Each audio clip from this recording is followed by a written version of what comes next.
உடலுக்கு தேவையான carbohydrate, potassium போன்ற ஊட்டச்சத்துக்களை அதிகம் கொடுக்கும் பழங்களில் கொய்யாப்பழம் முக்கியமானது.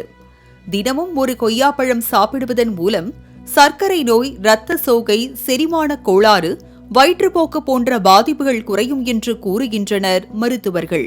கொய்யா பழங்களில் உள்ள ஆன்டி ஆக்சிடென்ட் சருமத்தை ஆரோக்கியமாக வைத்திருக்க உதவும். பொதுவாக கொய்யா பழங்களை பொறுத்தவரை நாட்டு கொய்யா, வெள்ளை கொய்யா, சிவப்பு கொய்யா என 3 வகைகள் உண்டு.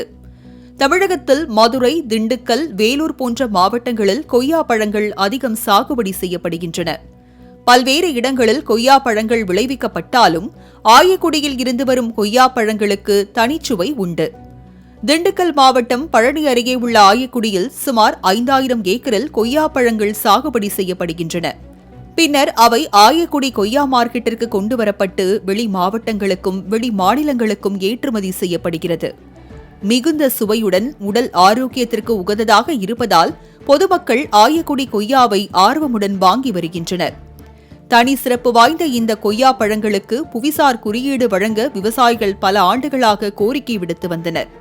இதன் விளைவாக கடந்த 15ஆம் தேதி தமிழக சட்டப்பேரவையில் தாக்கல் செய்யப்பட்ட வேளாண் பட்ஜெட்டில் ஆயக்குடி கொய்யா உள்ளிட்ட 5 வேளாண் பொருட்களுக்கு புவிசார் குறியீடு பெற நடவடிக்கை எடுக்கப்படும் என்று அறிவிக்கப்பட்டது. இதனால் ஆயக்குடியை சேர்ந்த விவசாயிகளும் வியாபாரிகளும் மிகுந்த மகிழ்ச்சி அடைந்துள்ளனர். நம்ம ஏற்றுமதி பண்ணிட்டு இருக்க போன தடவை எங்களுக்கு கேட்டிருந்தோம், புவிசாய்க்கு குறியீடு கேட்டிருந்தோம். அந்த மாதிரி இப்ப சட்டமன்றத்தில் பேசியிருக்காங்க, புவிசாய்க்கு சொல்லியிருக்காங்க. அது 5 லட்சம் ஒதுக்கப்பட்டிருக்குது. அது சார்பாக அது நடைமுறைக்கு வந்துட்டா எங்களுக்கு இன்னும் ஹெல்ப்பா இருக்கு. நாங்க தமிழ்நாடு, கேரளா, ஆந்திரா இந்த மாதிரி கொய்யாக்காய் ஏற்றுமதி பண்ணிட்டு இருக்கோம். எல்லா இங்க விளையும் பொருள்கள் பூராமே தாய்வான் பிங்கு, லக்னோ 49, பனாரஸ் இந்த மாதிரி ஏகப்பட்ட வெரைட்டி இருக்கு. கொய்யாக்காய்னாவே ஆயக்குடி தான். ஆயக்குடியில சிறப்பானது கொய்யாக்காய் தான். அது அந்த குறியீடு எங்களுக்கு கொடுத்துருக்கிறது சிறப்பான ஒரு விஷயம். ஆயக்குடி கொய்யாவிற்கு புவிசார் குறியீடு கிடைத்தால் விவசாயிகள் மற்றும் வியாபாரிகளின் வாழ்வாதாரம் மேம்படும் என்பதில் எவ்வித ஐயமும் இல்லை.